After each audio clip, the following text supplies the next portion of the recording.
Good morning बच्चों, कैसे आप सभी। उम्मीद करता हूँ कि आप सभी स्वस्थ हैं, मस्त होंगे और अपने पढ़ाई अच्छे से कर रहे होंगे। आज हम क्लास 10 के साइंस विषय के लेसन 4 जो है कार्बन एवं उसके यौगिक के प्रश्न उत्तर को देखेंगे। चलिए देखते हैं पहला प्रश्न। CO2 सूत्र वाले कार्बन डाइऑक्साइड की इलेक्ट्रॉन बिंदु संरचना क्या होगी। ठीक है, तो कार्बन डाइऑक्साइड क्या एक यौगिक है, ठीक है, जो किससे किससे मिलकर बना हुआ है, कार्बन और ऑक्सीजन से। तो हम लोग को क्या कार्बन का परमाणु के बारे में जानकारी होना चाहिए और ऑक्सीजन के परमाणु के बारे में भी जानकारी होना चाहिए। ठीक है, तो चलिए देखते हैं पहले कार्बन के परमाणु के बारे। हम लोग जानते हैं कार्बन के परमाणु संख्या कितना होता है, 6। ठीक है, अब परमाणु संख्या कैसे निकाला जाता है, उसके केंद्र में प्रोटॉन की संख्या देख के। तो प्रोटॉन की संख्या कितना है, होगा 6 और इलेक्ट्रॉन की संख्या भी 6 होता है, क्योंकि प्रोटॉन और इलेक्ट्रॉन की संख्या क्या होता है, आपस में बराबर होता है। मतलब 6 अगर प्रोटॉन की संख्या है तो इलेक्ट्रॉन की संख्या भी क्या होगी, 6 होगी। ठीक है, ये हम सब ये जानते हैं कि किसी भी परमाणु के केंद्र में क्या प्रोटॉन और न्यूट्रॉन रहता है। ठीक है, और इलेक्ट्रॉन उसके चारों ओर चक्कर लगाता है। ठीक है, तो इलेक्ट्रॉन चारों ओर चक्कर लगाएगा, कहां पे चक्कर लगाएगा, कक्षा में। तो पहला कक्षा का हम लोग क्या नाम देते हैं, के, और दूसरा कक्षा का क्या नाम देते हैं, एल। ठीक है, अब हम लोग को पता कैसे होगा पहला कक्षा में कितना इलेक्ट्रॉन रहेगा, दूसरा कक्षा में कितना इलेक्ट्रॉन रहेगा। तो उसके लिए हम लोग क्या एक सूत्र है 2n² का। अब बताइए यहाँ पे n का मान क्या रखेंगे, n का मान, ये पहला कक्षा है तो n का मान यहाँ पे हम लोग क्या रखेंगे, 1 रखेंगे। ये दूसरा कक्षा है तो n का मान क्या रखेंगे, 2 रखेंगे। जैसे यहाँ पे 1 पुट कीजिएगा तो ये क्या हो जाएगा, हो जाएगा ऐसे। तो यहाँ पे क्या आ जाएगा, पहला कक्षा में अधिकतम इलेक्ट्रॉन कितना रह सकता है, 2। और दूसरा कक्षा में n का मान क्या रखिए, 2 रखिए। चलिए इसको स्क्वायर कर देते हैं तो यहाँ पे 4 हो जाएगा इंटू 2 हो जाएगा। मतलब दूसरा कक्षा में क्या 8 इलेक्ट्रॉन रह सकता है अधिकतम।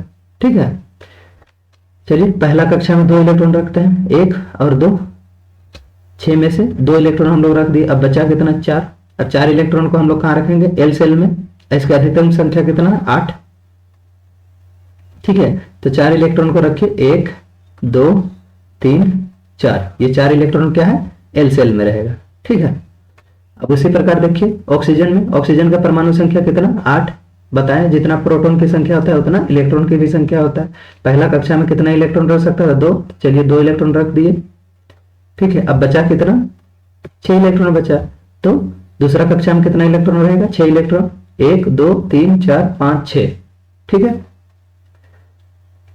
अब हम लोग बताइए इस परमाणु का बाह्यतम कक्षा क्या हो जाएगा, इस परमाणु का बाह्यतम कक्षा क्या हो जाएगा, एल। एल क्या है, बाह्यतम कक्षा है। और इस परमाणु का बाह्यतम कक्षा क्या हो जाएगा, एल। इसमें भी तो एल ही है। ठीक है, बाह्यतम कक्षा मतलब बाहर में सबसे अंतिम कक्षा। ठीक है, तो हम किसी भी यौगिक का इलेक्ट्रॉन बिंदु संरचना बनाने के लिए क्या करेंगे, हम लोग हमेशा उस परमाणु का बाह्यतम कक्षा में उपस्थित इलेक्ट्रॉन को लेंगे। ठीक है, इसमें इलेक्ट्रॉन की संख्या कितना है, 4। किसमें, कार्बन में, और ऑक्सीजन में कितना है, 6। ठीक है, तो चलिए यहाँ पे देखिए कार्बन में हम लोग कितना लिए, कितना इलेक्ट्रॉन लिए, 4। क्योंकि कार्बन के बाह्यतम कक्षा में 4 इलेक्ट्रॉन था, वही कारण हम लोग यहाँ पे 4 इलेक्ट्रॉन लिए हैं। और ऑक्सीजन के बाह्यतम कक्षा में कितना इलेक्ट्रॉन है, यहाँ पे देखिए 6 था, तो यहाँ पे भी 6 लिए हैं। काउंट करके देख लीजिए, 1 2 3 4 5 6। ठीक है, और कार्बन का क्या लिए, 1 2 3 4। ठीक है, इसमें भी क्या है, 1 2 3 4 5 6। ठीक है, क्योंकि ऑक्सीजन 2 है तो 2 ऑक्सीजन हम लोग लिए हैं। ठीक है, अब क्या, कोई भी परमाणु अपने बाह्यतम कक्षा में 8 इलेक्ट्रॉन करना चाहेगा। ठीक है, ये चीज हमेशा याद रखना। तो कार्बन के परमाणु की कार्बन के इलेक्ट्रॉन संख्या कितना है, 6 बाह्यतम कक्षा में। अब इसको कितना जरूरत, ये 4 है, तो बाह्यतम कक्षा में और कितना इलेक्ट्रॉन चाहिए, जिससे वो 8 हो जाएगा। 4 है पहले से और इसको 4 मिल जाएगा तो ये 8 हो जाएगा। ठीक है, कौन, कार्बन।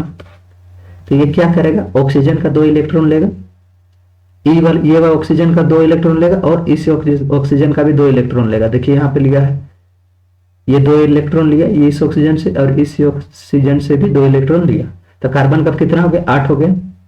अब देखिए ऑक्सीजन का बाह्यतम कक्षा में 6 था, दोनों ऑक्सीजन क्या चाहेगा, ये ऑक्सीजन क्या चाहेगा, पहले देखिए ये ऑक्सीजन कि हमको कहीं से 2 इलेक्ट्रॉन मिल जाए। जैसे 2 मिला ये भी 8 हो जाएगा। अब ये इलेक्ट्रॉन क्या, ये ऑक्सीजन क्या चाहेगा, इसका भी बाह्यतम कक्षा में 6 है, तो ये भी 2 हमको कहीं से मिल जाए तो ये भी 8 हो जाएगा। तो ये क्या करेगा, ये वाला ऑक्सीजन देखिए, ये क्या करेगा, कार्बन से 2 इलेक्ट्रॉन लेगा, ठीक है, और ये ऑक्सीजन भी इस वही कार्बन से 2 इलेक्ट्रॉन लेगा। तो देखिए इसका भी 8 हो गया, अब इसका भी 8 हो गया, कार्बन का भी 8 हो गया, यानी कार्बन का भी 8 हो गया इलेक्ट्रॉन बाह्यतम कक्षा में, और ऑक्सीजन का भी बाह्यतम कक्षा में 8 इलेक्ट्रॉन हो गया, ठीक है। अब एक चीज इसमें गौर कीजिए, इसमें क्या कर रहा है, ये ऑक्सीजन अपना 2 इलेक्ट्रॉन कार्बन को भी दे रहा है, और ये कार्बन क्या कर रहा है, 2 इलेक्ट्रॉन इस ऑक्सीजन से भी ले रहा है, ठीक है। उसी प्रकार इस ऑक्सीजन को देखिए, ये ऑक्सीजन अपना 2 इलेक्ट्रॉन इस कार्बन से भी ले रहा है, और अपना इलेक्ट्रॉन को कार्बन को दे भी रहा है, मतलब ले भी रहा है और दे भी रहा है। ऑक्सीजन भी अपना 2 इलेक्ट्रॉन कार्बन को दे रहा है और कार्बन से 2 इलेक्ट्रॉन ले भी रहा है, मतलब क्या कर रहा है, दोनों दो इलेक्ट्रॉन का साझेदारी कर रहा है, ठीक है, साझेदारी कर रहा है। तो इसी को हम लोग कैसे लिखते हैं, इस प्रकार भी लिख सकते हैं। इस डबल बॉन्ड का मतलब क्या हो गया, सिंगल बॉन्ड मतलब एक पेयर का मतलब हो गया 2 इलेक्ट्रॉन, और डबल बॉन्ड का मतलब 2 पेयर मतलब 4 इलेक्ट्रॉन, ठीक है। सेम वही चीज यहाँ पे हो रहा है, तो हम लोग इसको ऐसे भी लिखते हैं, ठीक है। अब समझ आएगा डबल बॉन्ड और सिंगल बॉन्ड क्यों होता है, ट्रिपल बॉन्ड क्यों होता है, क्योंकि उसमें 3 इलेक्ट्रॉन का साझेदारी होता है। सिंगल बॉन्ड रहता तो ये एक इलेक्ट्रॉन का साझेदारी होता, ठीक है। इसी प्रकार हम लोग क्या कार्बन डाइऑक्साइड का बना सकते हैं, क्या बना सकते हैं, इलेक्ट्रॉन बिंदु संरचना, ठीक है। चलिए देखते हैं नेक्स्ट क्वेश्चन।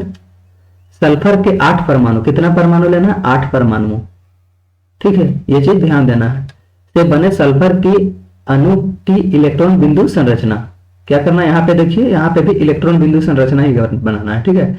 क्या होगी, एक संकेत दिया है, सल्फर के 8 परमाणु एक अंगूठी के रूप में आपस में जुड़े हुए रहते हैं, किससे, एक अंगूठी के रूप में, ठीक है। चलिए देखते हैं, सल्फर का परमाणु संख्या कितना होता है, 6 बोल रहे 16 होता है। तो पहला कक्षा में कितना इलेक्ट्रॉन रहा था, 2, और दूसरा कक्षा में कितना, 8, बचा कितना, 2 और 8 तो हो गया पहला और दूसरा कक्षा में। अब तीसरा कक्षा में कितना बचेगा, 16 है, तो 10 यूज हो गया, तब बचेगा कितना, 6 ही, ठीक है। सबसे बाह्यतम कक्षा में कितना, 6 इलेक्ट्रॉन रहेगा, ठीक है। यहाँ पे देखिए के सेल में 2 इलेक्ट्रॉन रहेगा, एल सेल में 8 इलेक्ट्रॉन रहेगा, और एम सेल में 6 इलेक्ट्रॉन रहेगा, ठीक है।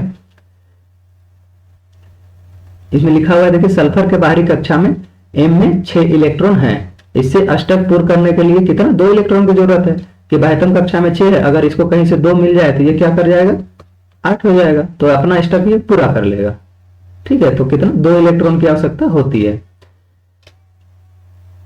अब देखिए इसमें कैसे बनेगा, ये रहा सल्फर, कितना सल्फर के परमाणु है, 8 बोला गया है, देखिए क्वेश्चन में ध्यान से, 8 क्या बोला गया, सल्फर के 8 परमाणु, ठीक है। तो यहाँ पे देखिए काउंट कीजिए कि 8 परमाणु है सल्फर के, 1 2 3 4 5 6 7 8, फिर से काउंट कीजिए, यहां से काउंट करते हैं, ठीक है, 1 2 3 4 5 6 7 8, सल्फर के 8 परमाणु है। अच्छा, प्रत्येक सल्फर के देखिए बाह्यतम कक्षा में कितना, 6 था, तो हर 6 है, देखिए यहाँ पे 1 2 3 4 5 6, आप सब में काउंट कर लीजिए, सभी में 6, ठीक है। अब ये क्या करेगा, हमको 2 इलेक्ट्रॉन कहीं से मिल जाए, ठीक है। तो ये सल्फर, इस सल्फर को देखते हैं पहले, ठीक है। ये सल्फर क्या करेगा, 6 तो था, ये वाला सल्फर से 1 इलेक्ट्रॉन ले लिया, 7 हो गया, और घूम के ये वाला नीचे वाला सल्फर से भी 1 इलेक्ट्रॉन ले लिया, इससे भी 1 लिया और इससे भी 1 लिया, तो जैसे 6 था 1 इलेक्ट्रॉन ले लिया तो ये 8 हो गया, ठीक है, समझ आ रहा है। अब देखिए इस सल्फर को देखते हैं, ठीक है। इस सल्फर पहले 6 था, ये क्या किया, ये वाला सल्फर से 1 ले लिया इलेक्ट्रॉन, 7 हो गया, जैसे 1 लिया, और 1 इलेक्ट्रॉन इससे ले लिया, तो इसका भी 8 इलेक्ट्रॉन हो गया। किससे किससे लिया, ये वाला इससे 1 लिया और इससे 1 लिया, इसी प्रकार ये जब रहेगा तो इससे लेगा, इससे लेगा, इसी प्रकार एक दूसरे से ये लोग लेगा। यहाँ पे देखिए ये इससे भी 1 लिया, इससे भी 1 लिया, ये क्या किया है, इससे भी लिया है और इससे भी लिया है, और ये क्या किया है, इससे भी लिया है, इससे भी लिया, मतलब क्या किया है, अपना प्रत्येक सल्फर क्या किया है, 1 इलेक्ट्रॉन का साझेदारी किया है, ठीक है, आगे वाले सल्फर के साथ, मतलब दोनों साइड, ठीक है। ये सल्फर को देखिए, इसका 1 इलेक्ट्रॉन लिया भी है, तो इसको 1 इलेक्ट्रॉन दिया भी है। इस सल्फर के लिए देखिए ये इससे एक इलेक्ट्रॉन लिया भी और एक इलेक्ट्रॉन दिया भी है, ठीक है। तो मान लीजिए इसको हम लोग ऐसे करेंगे तो ये सिंगल बंद बनेगा, यानी एक एक इलेक्ट्रॉन की साझेदारी हो रहा है। देखिए सब में है वही चीज। इसको हम लोग हटा के जैसे बिंदु बिंदु हटा के बस कर देंगे तो ऐसा बनेगा, सेम टू सेम यही चीज बनेगा, ठीक है। तब इसको बोला अंगूठी के प्रकार का। तो अंगूठी के प्रकार का हम लोग कैसे बनता है, ऐसे बनाया जाता है। जैसे पांच सल्फर को ऊपर ले लीजिए और 3 सल्फर ऐसे बना दीजिए, ठीक है। जैसे देखिए यहाँ पे आपके 8 सल्फर के परमाणु है, 1 2 3 4 5 6 7 8। सभी सल्फर के बीच देखिए सिंगल बॉन्ड है कि सभी के बीच सिंगल बॉन्ड है। और इसको गौर से देखिए तो ये क्या अंगूठी के समान दिखता है, ठीक है। तो ऐसे ही हम लोग इसको बनाते हैं। ये क्या हो गया, सल्फर के 8 परमाणुओं से बना एक संरचना है, ठीक है। यहाँ पे वही चीज हुआ है, उसका इलेक्ट्रॉन बिंदु संरचना है। इलेक्ट्रॉन बिंदु संरचना कौन सा हो गया, ये, ठीक है। आप उसको ऐसे भी बना सकते हैं। चलिए हम नेक्स्ट क्वेश्चन। पेंटेन के लिए आप कितने संरचनात्मक समन्वयों का चित्र बना सकते हैं। मतलब ये क्या, पेंटेन का सूत्र हम लोग पढ़े हैं, सब कुछ बता दिए, आप लोग देख सकते हैं पीछे वाला वीडियो सब में, ठीक है। पेंटेन कैसे निकाल, पेंट का मतलब क्या है, पेंटेन किससे किससे जुड़ के बना हुआ है, पेंटेन, ठीक है। जब इसको हम लोग आपस में जोड़ेंगे तो ये क्या बनेगा, पेंट प्लस एन से जुड़ जाएगा। जैसे एन देखे थे हम लोग क्या कर रहे थे, एल्केन ग्रुप का है ना, एल्केन ग्रुप का है। और एल्केन ग्रुप के लिए हम लोग कौन सा सूत्र निकाल रहे थे, उसका आणविक सूत्र निकालने के लिए कौन सा, CnH2n प्लस 2। एन का मान क्या रख रहे थे, याद कीजिए, पेंटेन था तो क्या रख रहे थे, 5 मूल शब्द जो बताए थे पीछे वाले वीडियो में, ठीक है। पेंट है तो क्या रख रहे थे हम लोग, 5। तो एन का मान यहाँ पे क्या रखेंगे, 5। चलिए 5 रख के हल कीजिए, सी एन की जगह 5 रखिए, एच है 2 है, फिर एन की जगह 5 रखिए प्लस 2। ये क्या हो जाएगा, इसको जब पूरी तरीके से हल कीजिएगा तो C2H10। H10 क्यों हुआ, क्योंकि बोर्डमास नियम से क्या, पहले मल्टीप्लाई होता है उसके बाद ऐड होता है, ठीक है। प्लस यहाँ पे 2 आएगा ही, तो ये क्या हो जाएगा, C5H12। ये क्या हो जाएगा, पेंटेन का सूत्र हो जाएगा, क्या, आणविक सूत्र, ठीक है। तो इसको हम लोग कैसे कैसे बना, ये चीज देखिए यहाँ पे वही चीज लिखा हुआ है, तो हम कैसे निकलता है वो चीज, ये चीज यहाँ पे बता दिए, ठीक है। और संरचनात्मक समन्वय किसे कहेंगे, जैसे कि एक ही प्रकार के अणु से हम लोग भिन्न भिन्न प्रकार के चित्र बना सकते हैं, ठीक है। तो उसको हम लोग क्या बोलेंगे, संरचनात्मक समन्वय, ठीक है। आप यहाँ पे देखिए पेंटेन के लिए 5 कार्बन लेंगे, देखिए यहाँ पे 5 कार्बन है, 1 2 3 4 5, ठीक है। और एल्केन ग्रुप का है तो कार्बन कार्बन के बीच सिंगल बंद है, देखिए सभी कार्बन कार्बन के बीच सिंगल बंद है। इस कार्बन और इस कार्बन के बीच देखिए सिंगल बंद, यहाँ पे इस कार्बन और इस कार्बन के बीच सिंगल बंद, यहाँ पे भी देखिए सिंगल बंद है, सभी जगह सिंगल बंद है, मतलब ये एल्केन ग्रुप का। और हाइड्रोजन कितना होना चाहिए, 12। काउंट कीजिए, क्या हाइड्रोजन 12, 1 2 3 4, यहां से काउंट करते हैं, चलिए 1 2 3 4 5 6 7 8 9 10 11 12, हाइड्रोजन भी 12 है, मतलब ये क्या है, पेंटेन का संरचना सही है, ठीक है। ये एक प्रकार से बना लिए, इसको हम लोग क्या बोलते हैं, सामान्य पेंटेन, ठीक है। अब मान लीजिए 4 कार्बन तो ले लिए, अब एक कार्बन को हम क्या किए, इसके नीचे ले लिए, यहाँ पे देखिए ये अलग फिगर है, ठीक है, बता देते हैं, यहां से लेके अलग फिगर है, ठीक है, नहीं तो कंफ्यूजन हो जाएगा। ये अलग फिगर है, ये अलग फिगर है, ठीक है। यहाँ पे देखिए इस कार्बन के नीचे हम और एक कार्बन जोड़िए, क्योंकि हम लोग जानते हैं कार्बन कार्बन के बीच भी क्या बता, बंद बनता है। जैसे यहाँ पे देखिए कार्बन कार्बन के बीच बना है, तो इसी प्रकार यहाँ पे भी कार्बन कार्बन का बंद बना है। अब पेंटेन एल्केन ग्रुप है तो हर कार्बन के बीच देखिए सिंगल बंद है, आप कहीं पे भी चेक कीजिए, डबल बंद कहीं पे नहीं है, ठीक है। इसमें भी देखिए हाइड्रोजन की संख्या 12 होना चाहिए, काउंट कीजिए, 1 2 3 4 5 6 7 8 9 10 11 12, ठीक है। तो इस प्रकार के फिगर को हम लोग क्या बोलते हैं, आइसोपेंटेन, ठीक है। अब हम लोग पेंटेन का और अलग प्रकार का फिगर बना सकते हैं संरचना। ठीक है, इसको देखिए यहाँ पे, ये कार्बन हो गया, कार्बन के चारों साइड कार्बन रख दिए। ठीक है, सभी कार्बन के बीच देखिए सिंगल बॉन्ड है, सिंगल बॉन्ड है, मतलब ये एल्केन ग्रुप को सत्यापित कर रहा है। और 5 कार्बन भी है, 1 2 3 4 5। ठीक है, अब हाइड्रोजन की बात है, हाइड्रोजन काउंट कीजिए, 1 2 3 4 5, और एक यहाँ देखिए 6 7 8 9 10 11 12। तो यहाँ पे भी ये संरचना सही है, तो इसको हम लोग क्या बोलेंगे, लिपोपेंटेन। इसी प्रकार से हम लोग एक पेंटेन का सूत्र से क्या 3 प्रकार की संरचना बना सकते हैं। ठीक है, समझ आ रहा है कि एक ही प्रकार के पेंटेन का आणविक सूत्र से हम लोग विभिन्न प्रकार का परमाणु संरचना बना रहे हैं। ठीक, तो इसी को हम लोग क्या बोलेंगे, संरचनात्मक समावयव। ठीक है, चलिए अब देखते हैं नेक्स्ट क्वेश्चन। कार्बन के 2 गुणधर्म कौन से हैं जिनके कारण चारों ओर कार्बन यौगिक का विशाल संख्या दिखाई देता है। मतलब ये क्वेश्चन पूछ रहा है कार्बन का ऐसा कौन सा गुणधर्म है जिसके कारण हमारे चारों ओर कार्बन का यौगिक दिखाई देता है। जैसे कि प्लास्टिक क्या है, कार्बन से बना हुआ है, ये पेन कार्बन से बना हुआ है, कागज कार्बन से बना हुआ है, प्लास्टिक से जितने भी बनी वस्तु है सब क्या है, कार्बन से बना हुआ है। हम लोग जो सांस छोड़ते हैं उसमें कार्बन है, कोयला जला रहे हैं उसमें कार्बन है, लकड़ी में कार्बन है। ठीक है, जो हम लोग मीथेन गैस यूज करें उसमें कार्बन है, पेंटेन ब्यूटेन प्रोपेन जो है उसमें सब में सभी में कार्बन है।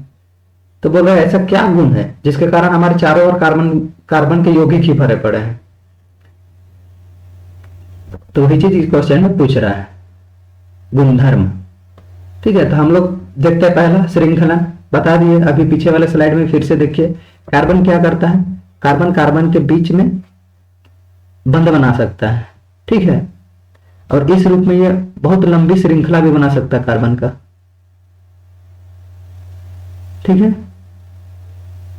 और श्रृंखला भी बना सकता है, और ये क्या बन सकता है, शाखित फॉर्म में भी। मान लीजिए ऐसा मन किया, इसको ने यहाँ रख लिए, फिर इसको यहाँ रख लिए, फिर यहाँ रख लिए, फिर यहाँ रख लिए, फिर यहाँ से यहाँ रख लिए। ये किसी भी प्रकार के ये शाखित फॉर्म में भी कार्बन कार्बन जुड़ के रह सकता है। ठीक है, और क्या, कार्बन कार्बन के बीच मन हो तो सिंगल बॉन्ड बन गया, मन हो तो डबल बॉन्ड भी बन सकता है, मन हो तो ट्रिपल बॉन्ड भी बन गया। समझ आ रहा है, कार्बन कार्बन के बीच सिंगल बॉन्ड भी बन सकता है, डबल बॉन्ड भी बन सकता है, और ट्रिपल बंद भी बन सकता है। ये इसका एक कारण है जिसके कारण क्या हो गया, हमारे चारों ओर कार्बन के यौगिक दिखाई देते हैं। और एक कारण क्या है, कार्बन की संयोजकता 4 होती है। ठीक है, इस कार्बन की संयोजकता 4 होती है, मतलब ये क्या हो गया, हाइड्रोजन हेलोजन ग्रुप से भी बन सकता है, जैसे क्लोरीन ब्लोरीन फ्लोरीन आयोडीन ये सब से भी बन सकता है। ये ऑक्सीजन के साथ भी मिलकर बंध बना सकता है। ठीक है, नाइट्रोजन के साथ भी बना सकता है, सल्फर के साथ भी बना सकता है। इसका एक और क्या खासियत है, इसकी संयोजकता 4 होती है, और ये oxygen hydrogen nitrogen fluorine chlorine bromine iodine सभी से क्या बन सकता है, मिलकर बंध बना सकता है। यही कारण है कि हमारे यही 2 जो गुण है, एक क्या है श्रृंखलन का गुण और एक चतुर संयोजकता के कारण ही हमारे चारों ओर इतने कार्बन के यौगिक दिखाई देते हैं। ठीक है, तो ये क्वेश्चन यही पूछ रहा था। चलिए इसका लिखित में देख लीजिए। श्रृंखलन कार्बन में कार्बन के ही अन्य परमाणु, क्या बोला, कार्बन के ही अन्य परमाणु क्या कार्बन के साथ आबंध बनाने की अद्भुत क्षमता होती है। बोले ना यहाँ पे जैसे कार्बन कार्बन एक दूसरे के साथ आबंध बनाता है। ठीक है, इस गुण को क्या श्रृंखलन कहते हैं, जैसे ये श्रृंखलन फॉर्म है। ठीक है, इन यौगिक को कार्बन की लंबी श्रृंखला कार्बन के विभिन्न शाखाओं वाली, जैसे बता दिए शाखाओं वाली, या क्या करते हैं, यह अंगूठी के आकार व्यवस्थित कार्बन पाए जाते हैं। ठीक है, कार्बन के परमाणु एकल, एकल मतलब सिंगल बंध। ठीक है, युगल मतलब डबल बंध, और तिहरे मतलब ट्रिपल बंध से जुड़े रह सकते हैं। ठीक है, या जुड़ सकते हैं। अब दूसरा क्या लिखा, कार्बन की 4 संयोजकता होती है, बता दिए, इसलिए इसे कार्बन के 4 अन्य परमाणु, या यहाँ पे कार्बन भी हो सकता है, जैसे था अभी बनाए थे ना, यहाँ पे देखिए कार्बन के साथ कार्बन जुड़ा हुआ था, ये फोगे फिगर देखिए। ठीक है,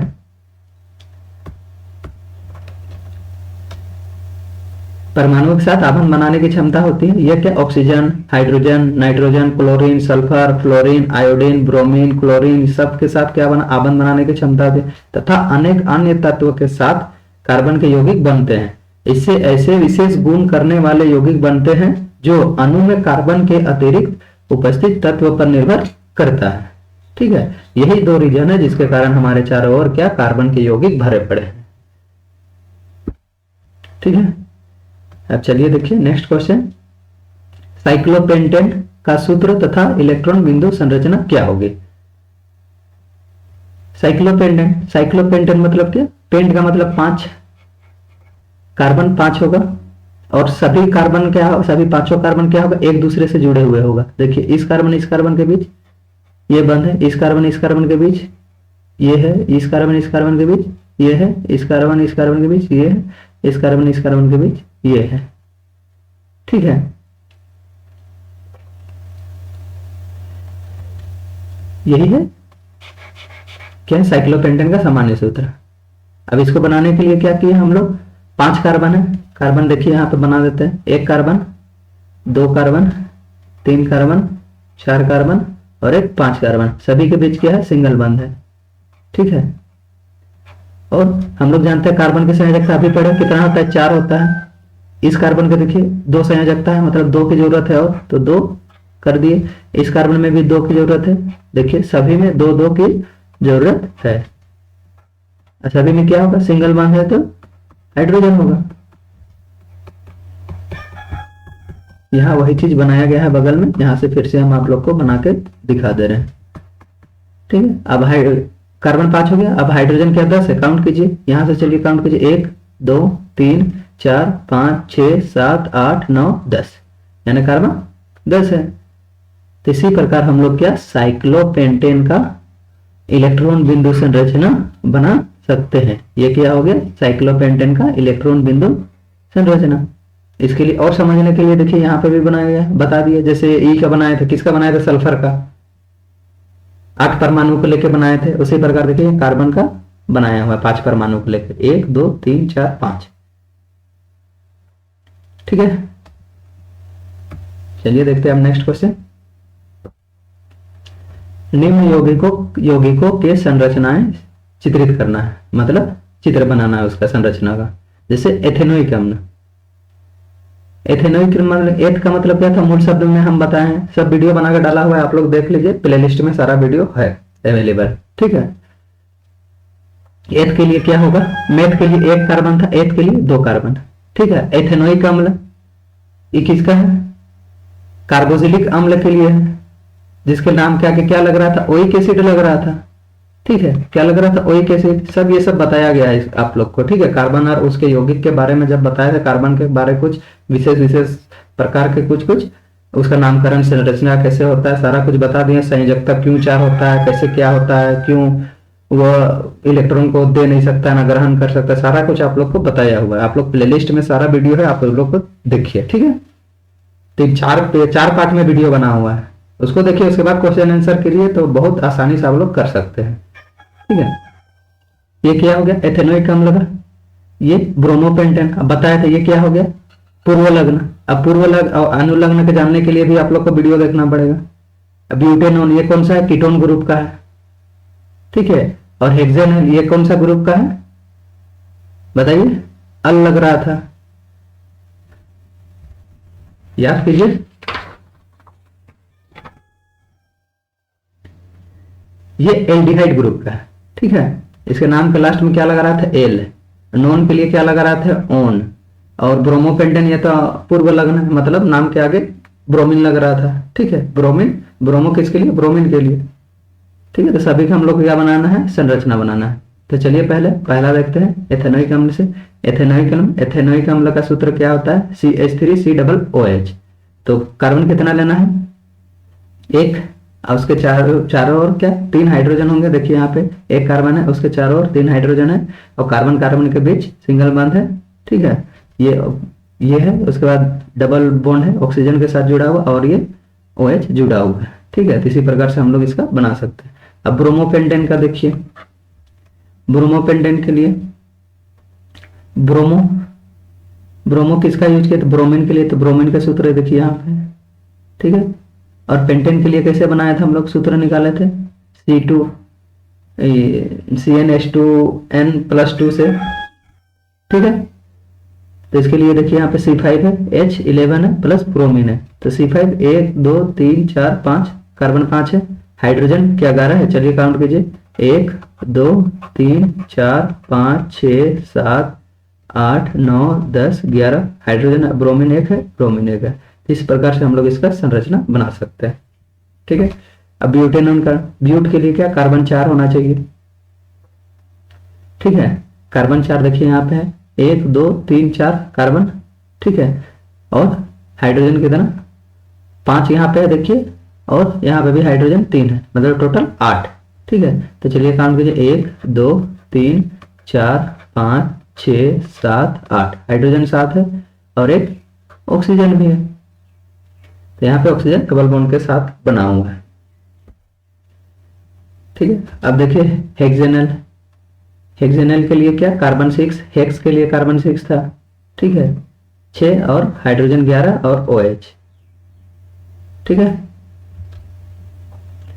तो कार्बन 6 है, चलिए काउंट कीजिए 1 2 3 4 5 6, ठीक है। सभी के बीच क्या सिंगल बॉन्ड है, और हाइड्रोजन कितना है 11, और एक यहाँ पे भी है देखिए 12, तो हाइड्रोजन 1 2, यहाँ से काउंट कीजिए 1 2 3 4 5 6 7 8 9 10 11 12 हाइड्रोजन है, और ऑक्सीजन क्या है, डबल बॉन्ड के साथ है। अब ये भी समझ है कि ऑक्सीजन डबल बॉन्ड के साथ क्यों बना, क्योंकि इसकी संयोजकता 2 है और हाइड्रोजन की संयोजकता 1 था, इसीलिए हाइड्रोजन क्या, कार्बन का एक इलेक्ट्रॉन के साझेदारी के साथ बन रहा है, और ऑक्सीजन का संयोजकता 2 है, इसी कारण वो क्या कर रहा है, कार्बन के 2 इलेक्ट्रॉन का संयोजकता के साथ बन रहा है, मतलब साझेदारी कर रहा है, इसीलिए यहाँ पे डबल बॉन्ड है। ये सब आप लोग को जानकारी मिलेगा, आप लोग को वीडियो देखना पड़ेगा, जो वीडियो डाला हुआ है, ठीक है, उसको आप देखिए, उसके बाद वीडियो देखिए, तो आप लोग को अच्छी तरीके से सारा कुछ सभी कुछ क्लियर हो जाएगा कि ये कीटोन ग्रुप कैसे होगा, ये जो है कीटोन ग्रुप क्यों बोले, इसको एल्डिहाइड क्यों बोला गया, कुछ तो अंतर नहीं है। यहाँ पे भी देखिए बस ऑक्सीजन जुड़ा हुआ था, यहाँ पे भी ऑक्सीजन जुड़ा हुआ था, ठीक है। लेकिन यहाँ बस एक यहाँ पे वही अंतर है कीटोन में कि देखिए इस कार्बन और इस कार्बन के बीच दोनों साइड कार्बन जुड़ा हुआ है, लेकिन यहाँ देखिए जिस कार्बन में ऑक्सीजन जुड़ा हुआ है वहां पे बस एक ही साइड कार्बन जुड़ा हुआ है। जब दोनों साइड जुड़ा होता है कार्बन, तो इसको हम लोग क्या बोलते हैं, कीटोन समूह का है, ठीक है। और जब एक ही साइड कार्बन जुड़ा होता है उसको बोलते हैं एल्डिहाइड समूह का है, ठीक है। अच्छे तरीके से जानना है तो आप लोगों को तो वीडियो देखना ही पड़ेगा, इसके सिवाय कोई उपाय नहीं है। चलिए हम नेक्स्ट क्वेश्चन देखते हैं। निम्न यौगिक का नामकरण करना है। अब देखिए वहां पे क्या था, नाम दिया हुआ था, यहाँ पे देखिए नाम दिया हुआ था, हम लोग को क्या बनाना था, संरचना।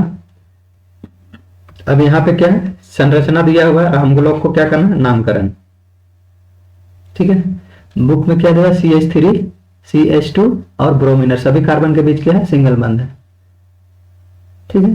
और हम क्या बोले थे, ये क्या है, ब्रोमीन, यानी ये पूर्व लग्न का है, तो पूर्व लग्न के लिए ब्रोमीन के लिए ब्रोमो यूज कर रहे थे, और ये क्या है, 2 कार्बन है तो मेथ और एथ, क्या करेंगे, ब्रोमो प्लस 2 कार्बन है तो एथ, प्लस दोनों कार्बन के लिए सिंगल बंध है तो एन ग्रुप का, एल्केन ग्रुप के लिए एन लगाते थे। अब तीनों को यहाँ पे जोड़ देंगे तो क्या हो जाएगा, ब्रोमो